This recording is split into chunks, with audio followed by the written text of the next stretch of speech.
Whenever I travel, I carry a little metal box of Altoid mints because after a 4-hour, 7 a.m. flight, everyone has bad breath.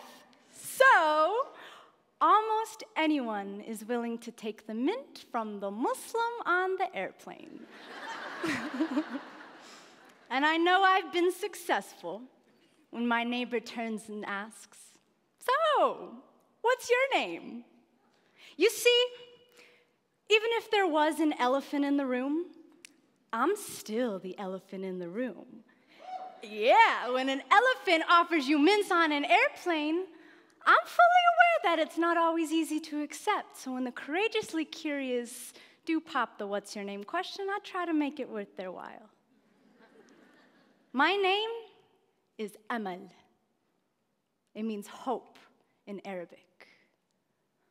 Most days, my name is waitress at my family's Damascus restaurant, full-time university student and then some, pre-law, world traveler, 11 countries. My name is I've performed poetry in 8 of those countries. International spoken word poet, unapologetic Muslim woman, Syrian-American, hijabi, activist, social justice advocate. My name is writer, teacher, Colorado-born, mile-high baby. But at the airport, my name is random search. And on the street, it's terrorist, sand nigger, raghead, oppressed, and on the news, it's ISIS, jihadi, suspect, radical. My name is could your Muslim neighbor be an extremist? My mama, who wears the hijab, the Islamic headdress, is often referred to as go back to your country. But she's from Iowa. And her nickname is Lisa Pizza. And it does not take more than a couple questions to figure out that her country is the Council Bluffs cornfields. But how would someone know this without asking? They say the shortest distance between two people is a story.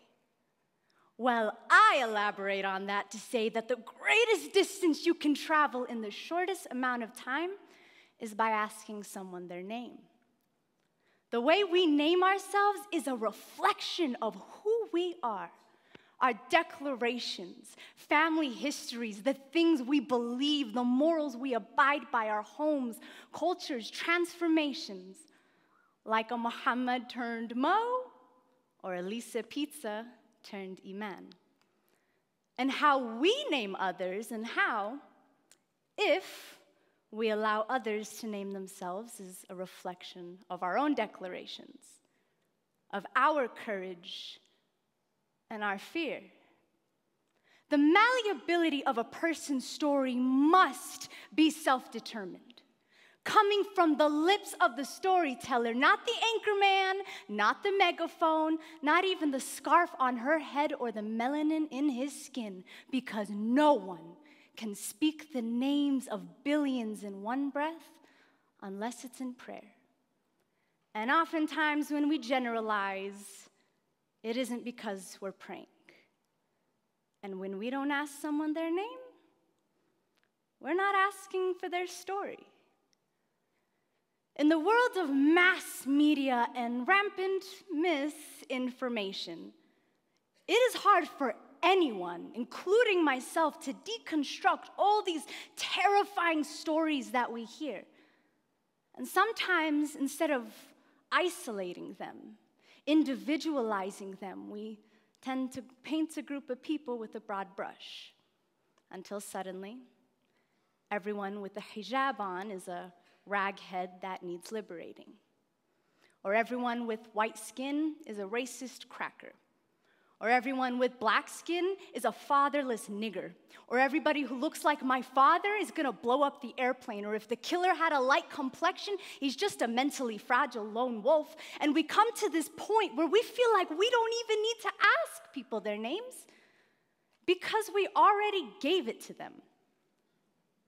In Europe right now, a monumental name change is taking place that has completely transformed a humanitarian responsibility. Countries are deporting refugees. But when you watch news coverage, these refugees are being referred to as migrants. Because let's face it, deporting migrants sounds way more reasonable than deporting individuals who have been forced to flee their country because of persecution, war, and violence. The United Nations definition of refugee.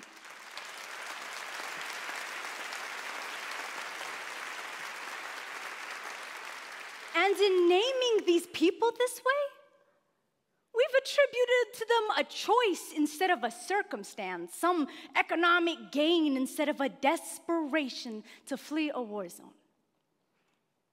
These little ones are refugees, not migrants. I took this photo last year at a refugee camp on the Syrian-Turkish border, and contrary to popular belief, they aren't poisons. They're not here to steal our democracy or to take over our neighborhoods. They're people, families who wish that they could go home, but have had to make that home somewhere else. And we've come to this point where the word migrant essentially means piles of brown, foreign-speaking people. And we end up forgetting there was a point where some people would have considered those who looked like this to be migrants as well. Right, though?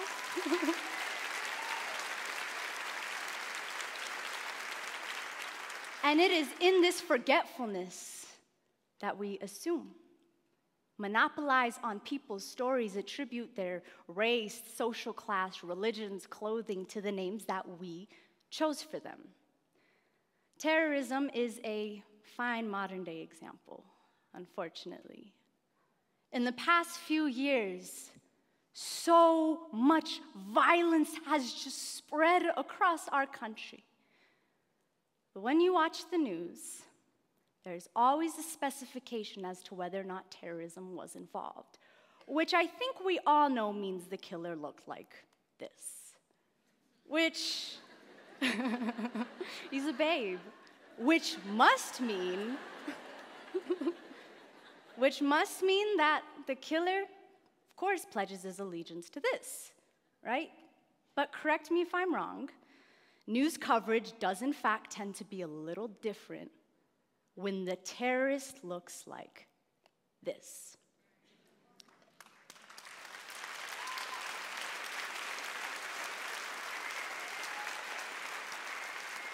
And it ultimately has us forgetting that terrorism, by definition of terrorism, has always come in all shapes and colors.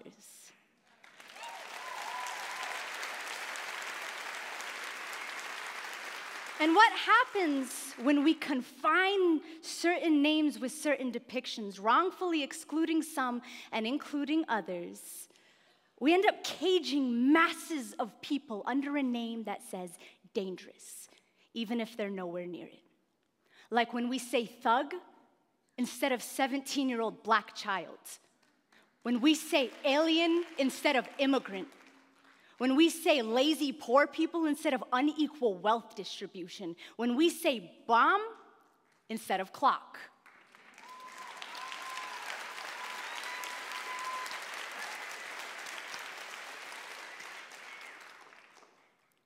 This man's name is Craig Hicks.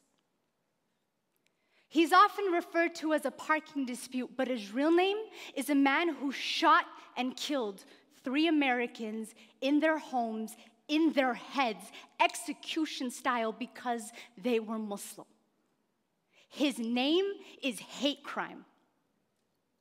Their names are Dia, Yusor, and Razan, a 23-year-old, 21, and 19. Dia and Yusor were just named husband and wife, newlyweds. And the three were known by their loved ones as sons and daughters, brothers, sisters, students, activists, Instagrammers, taxpayers, Americans. But now, their names are too young to have been taken. Their names are rest in peace, Allah yarhamun. HICKS did not ask them their name. He assigned it to them when he assigned them each a bullet, named him a threat to his America, and as a result, took their lives. This is a photo on Dia and Yusor's wedding day. It's so beautiful. They were killed before they could even see this. Studies show that during breaking news coverage, the first story is the one that sticks, even if it isn't true. Like during the Paris attacks, when there was talk that refugees were dangerous because they found a passport, only to later confirm that there were no Syrians or refugees involved. But when we have such a huge habit of misnaming people, it's easy to overlook these kinds of mistakes. And this is exemplary of what happens in a culture of fear. In a society that doesn't ask one another their names, and you end up with the mouth of an anchorman or the mouth of a gun doing all the talking. On September 11th, 2001, I attended a private K-8 Islamic school. And within the first hours of the tragedy, my school received 2 bomb threats. The word terrorist was not on my spelling list, but all of us kids picked it up pretty soon after. And in naming us terrorists amidst this mass tragedy that affected us as Americans too, in the words of Dalia Mujahid, we were not just mourners, but we were suspects as well. But a few months ago, me and my very handsome white boy-looking brother named Usama and I were at the museum buying planetarium tickets, and an elderly white man walked up to me and said, "I'm sorry about everything you must be going through right now. I want you to know that not all Americans believe what these buffoons are saying. And I want you," yeah, he used the word buffoons. And he said, "I want you to know that we stand by you." Now, had I not been wearing a little piece of my identity on my head, he wouldn't have known to tell me this. And even though he didn't ask me what my name was, he instead told me his. I have learned from experience that when someone really wants to know, they will be willing to cross that threshold of fear and find out that my name means hope. And then they'll have the courage to ask the much more important questions that probably only I can answer. Like, what's that thing on your head? Were you forced to wear it? Are all Muslims really violent people? Does the Quran really say to kill all of us? Can you please tell me what's up with ISIS? And these questions, though seemingly uncomfortable, are how I know that I have been humanized, and are how the courageously curious know that really, I'm only as scary as the silence fear festers in. Upon meeting someone new, we ask their names. We do not assign it to them. And with that name, we are given ancestry, bloodlines and dialects, books and poems, perspectives, wars, struggles, and survival stories. What's your name is such a short distance to cross. But when you ask me, ooh, buddy, I'm gonna take you from Kuala Lumpur to Barcelona to Beirut.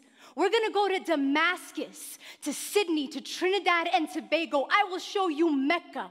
My closet with 70+ international scarves, the graves of my 31 family members who've been killed in Syria, the coffee shop that I hang out at and do my homework.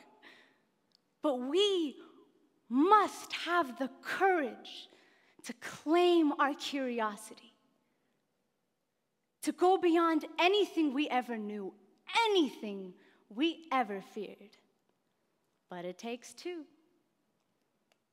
The elephant who offers the mint, and the one who takes it.